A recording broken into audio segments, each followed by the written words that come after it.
Which class? She wants the mic. Wave 9. Oh. Yeah, there you go.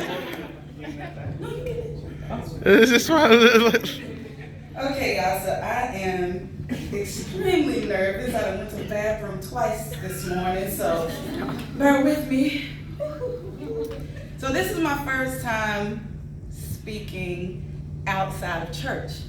So pray for me. Charge to your head, not your heart. Okay. So good morning, everybody. Good morning. I'm representing my class, Wave 9. And so I was told that when you do something like this, you should start with jokes. So bear with me. So what did Mary say to Joseph when she found out she was pregnant? That's for Sunday school. Wrong note. Okay. What did Nicki Minaj say to Cardi B before she retired? Wait, okay. Oh, my bad. That's for my 16-year-old who thinks I'm not cool. Okay, here we go. What did the state say to the farm?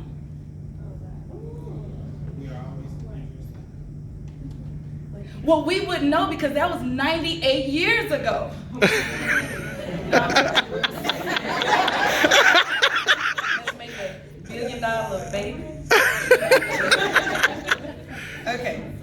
Well, anywho, I was elected by my class a few weeks ago to do this, and some people might not think much of it, but it means a lot for a group of people to trust you enough to get up in front of people and represent them. So I truly appreciate it, y'all. And a quick thank you to all the DAs who have been with us, making sure that we get and understand the job as much as possible. Some of you will be moving on to different departments after this nesting period, and we want to wish you all much success and good luck in your new roles.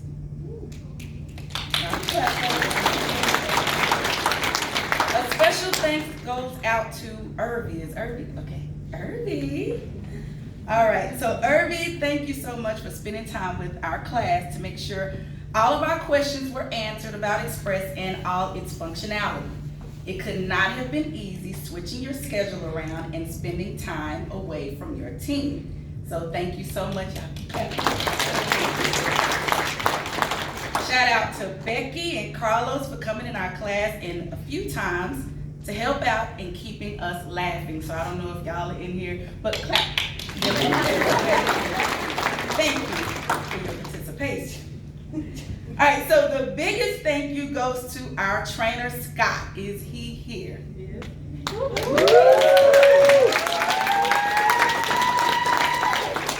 I literally watched you stop class to make sure that no learner was left behind.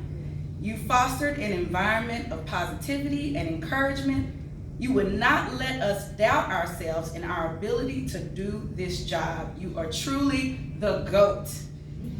And GOAT meaning a genuinely optimistic and assuring trainer.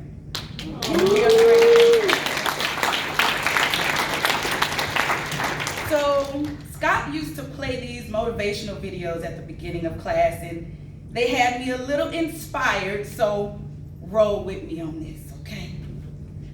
Some suggestions came up on what to talk about, and some said talk about training. But let's be honest, when you go outside of those training walls, you don't want anybody to breathe training on you, okay? So I decided to focus on the people, because it's the people in the training class that makes it a little easier to get up and come to work every day. What I have enjoyed the most about being a part of this class is watching the evolution of strangers making genuine connections with each other, and how each week a different layer of our personalities are revealed. Because we become more and more comfortable with each other. We bond over some of the craziest things, like popcorn in the afternoon, not in the morning. Our 1,000,000-mile morning commute and the train that I have yet to take. Vicky, I'm sorry. And our dietary choices, bad or good, our most frequently asked question is, what the heck is that in your cup every morning? I've watched friendships blossom from going to lunch with one another to tripping each other in the hallway on the way to the elevators. And we also have a new moms club that we found out a few weeks ago is about to have a new member soon. Oh. But I think the one commonality that we all have is fear. Whether it's a little fear or a lot of fear, it's there. It could be a fear of talking to customers or a lack of policy knowledge or low confidence in systems or SEP usage. It could be a fear of going to a new team and meeting new people will my manager be a stickler or will they be chill? I don't want to ask too many questions. I don't want to burden anybody. Will I catch on quick? Will I catch on slow? How will it affect my performance? And so on. A lot of us have a few of these questions swimming around in our brains, and it tends to cause anxiety and doubt, which could stunt our growth if we allow it. So this is what I have learned to tell myself every morning and sometimes throughout the day to extinguish the fear. You've done this before. Now, it may not have been specifically this, but you have accomplished and become great at something that was initially difficult and confusing and frustrating and challenging before. It was not easy to get that diploma, but you did it. It was not easy to get that degree, but you did it. And Lord knows it was not easy to raise children, but you did it. So what is it that you have accomplished and become an expert at that initially had you pulling out your hair? There's a fear of failure and there's a fear of success. And people talk about the first one a lot, but not enough about the second one. The fear of success is to know your potential to be great, but afraid of the opportunities and responsibilities that greatness may present. I just want to encourage you to push your potential to the limits and trust that you have been prepared for whatever's next. Don't allow fear in your lane. Remember, you have ownership of that lane. Becky told us in class one day that a signal light is an ask. And it was so funny because then we understood why when you cut your signal light on, people don't let you in the lane.